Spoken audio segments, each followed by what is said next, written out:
I'm chilling. Good afternoon, America, and welcome to Survivors. Today we have a guest all the way from New Orleans. She came here to share with you her story of her survival. But before that, I just want to kind of promote the concert which is going on April 30th. Make sure all of you come show out. Wiz Khalifa is going to be there. Naz and Damon, Junior Gong Marley, Tiny Temper, the British singer, and Big Sean. Everybody needs to come show out. It's going to be epic, trust me. I'll be there, so you already know. It's $30 for non-UB students, and it's free for UB students, obviously. So make sure you're there. It's gonna be crazy and it's gonna be fun. Just make sure you come and show out. So now back to Survivors. Now I'm gonna welcome Miss Jones, but just to give you a little summary of her story, she survived a relationship and she's gonna come here and share with us what she had to go through and what she had to go through to realize to leave her relationship. Please welcome Miss Jones.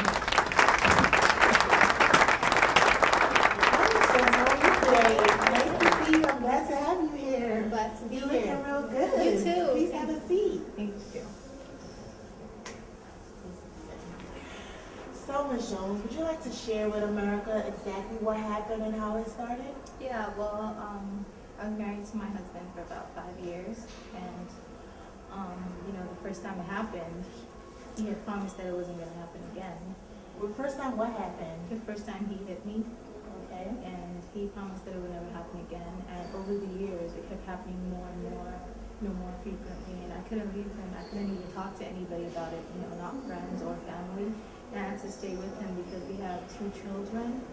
And I was in love with him completely. So you basically just tolerated him? I tolerated him. Tolerated with beatings and everything? There were other sides of him, other than that. That was like his one major downfall. But I felt like every relationship had their problems, and that was just ours. Okay.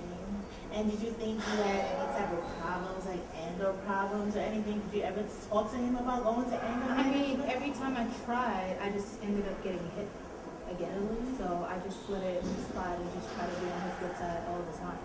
Because those slightest things would just tick him off. Interesting. So, what exactly happened? When did you know? When did it reach the height of you? When you knew you couldn't take it no more, or what happened? Like, you want to share with the world? I mean, well, it took.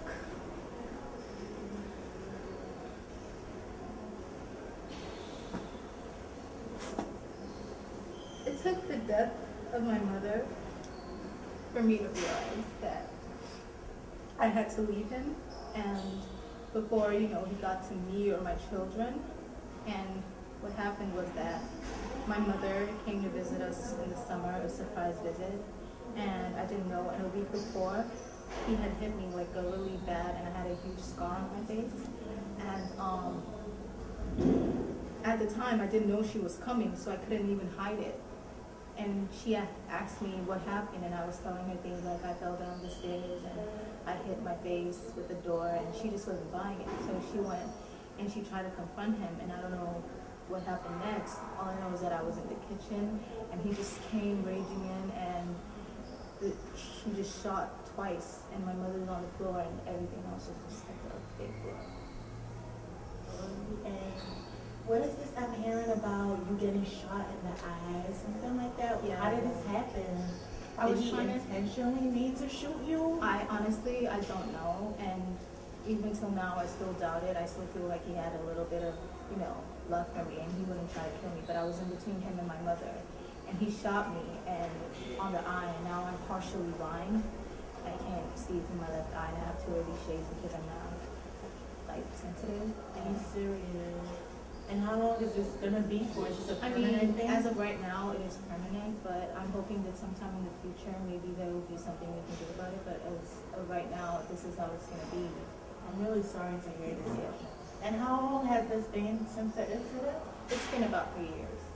And how have you been coping? How's the kids? What's I mean, their it's reaction? really rough. The kids, they're taking it really, they're still asking, where's daddy, where's grandma, I'm taking it one day at a time, and things are getting better slowly, and, I'm not dating anyone or anything. I think I need some time to heal, like, You sure do, you sure do.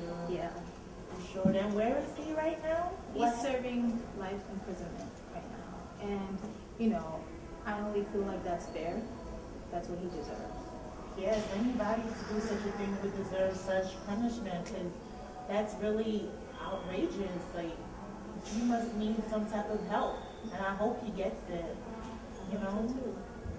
But I'm glad you actually took your time, to share your story with the world, because, some people need to hear this thing.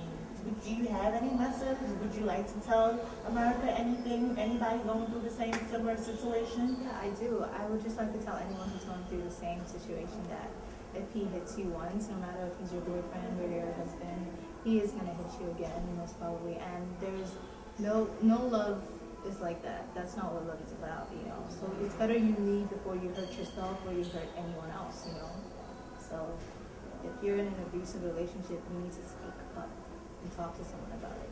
Don't end up like me. Thank you once again for having you here, Michelle. I'm so glad to have you here. Leave the house. No love, like she said, is worth it. No love is worth it. Leave the house, okay? We have a hotline, 1-800-222-222. 1-800-222-222. You can call at any time. It's 24 hours. We're here to help you. We're here to assist you. And we also have an online. You can also reach us online on www.survivors/abusiverelationships.com. If you go online, you just sign up for it. We even have home services. We come into your home and speak to you. Please leave. Silence can never be heard. If you quiet, nobody's gonna hear you, and you don't want to lose your life just because of so-called love. Okay, so please, I'm begging you, please do something about it. Leave your home, okay? I'm glad for having you here one more time, Ms. Jones. Come here. You deserve a big hug. Thank you so much for coming and sharing with the world, okay? All right, and tomorrow, this time we have a trendy topic. This time is gonna be way different. We talking about pregnant children, like I said, children pregnant. So stay tuned. We have some wonderful, extremely wonderful stories that you wouldn't even believe it. All right. Thanks for tuning in. Same time next week. Bye.